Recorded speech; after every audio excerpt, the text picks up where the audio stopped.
Mari kita berdoa. Bapa di surga, kami mau memperhatikan firman-Mu. Urapi kami semua sehingga firman-Mu memberi kekuatan bagi kami. Dalam nama Tuhan Yesus kami berdoa, haleluya. Amin. Nah, tentang penguasaan diri.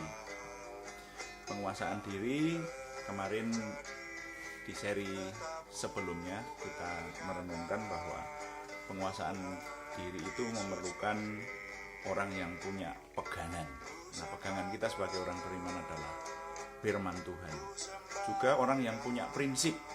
Orang kalau tidak punya prinsip itu hidupnya bisa mengalir. Anda boleh hidup yang mengalir itu. Tetapi orang yang beriman itu mesti hidupnya punya prinsip. Lalu ada waktu-waktu tertentu di mana kita justru harus bisa menguasai diri dengan baik.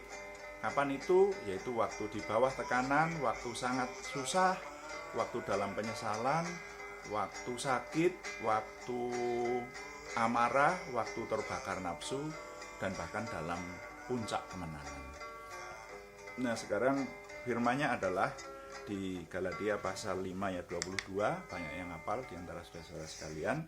Tetapi buah roh ialah kasih, sukacita, damai sejahtera, kesabaran, kemurahan, kebaikan, kesetiaan, kelemah lembutan, penguasaan diri.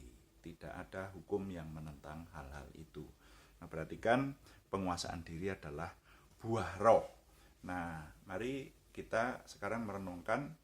Kalau kemarin perenungan kita adalah bahwa salah satunya kita memerlukan penguasaan diri yang lebih itu justru pada saat penyesalan, saudara.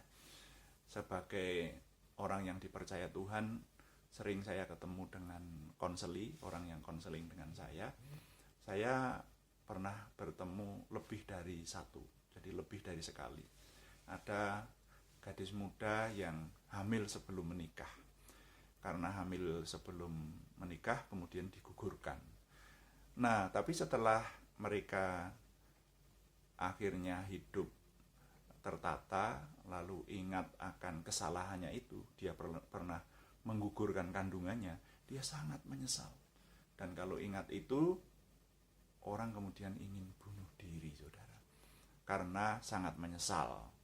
Nah, di waktu-waktu orang menerima keadaan semacam ini, yaitu menyesal yang amat sangat, mari kita ingat bahwa orang beriman perlu menguasai diri. Apapun yang terjadi perlu menguasai diri. Nah, bagaimana bisa menguasai diri? Minta kepada Tuhan. Kita punya Tuhan, ada Tuhan. Makanya minta kepada Tuhan kemampuan untuk menguasai diri, punya pegangan, yaitu Tuhan yang kita percaya dalam nama Tuhan Yesus Kristus, dan punya prinsip tadi. Dan dikatakan tadi bahwa penguasaan diri itu adalah buah roh. Karena itu, ya mari kita minta kepada Tuhan supaya kita dipenuhi roh Tuhan. Kalau kita dipenuhi roh Tuhan, maka punya buah roh. Dan buah roh itu salah satunya adalah penguasaan diri.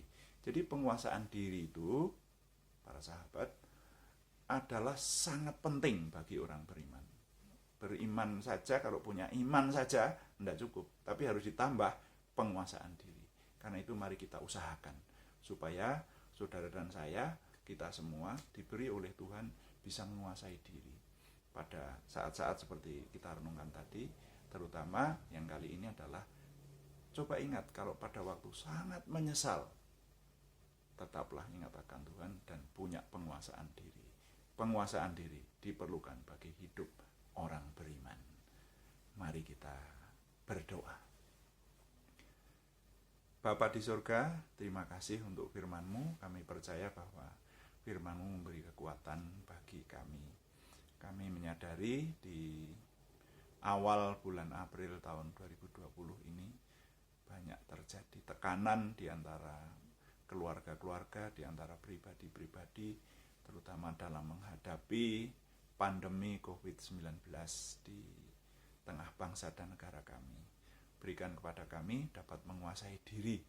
Bahkan hari-hari ini kami banyak di rumah, tetapi oleh kuasa Tuhan kami mohon Tuhan memberi kemampuan kami semua bisa menguasai diri, sehingga kami memperoleh kemenangan. Terima kasih Bapa.